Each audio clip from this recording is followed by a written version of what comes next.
Alright guys, so in today's video I'm going to show you how you can actually start your MTN MOMO business with less capital. You don't have to invest into expensive things. What you need to do is to visit any carpenter, let him mold something like this for you.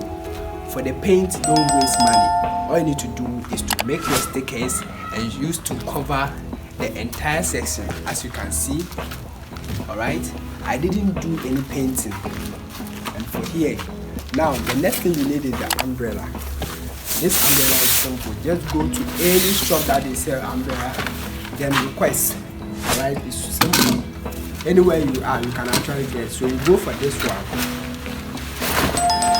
Something simple like this, alright? Then you just fix this. Okay?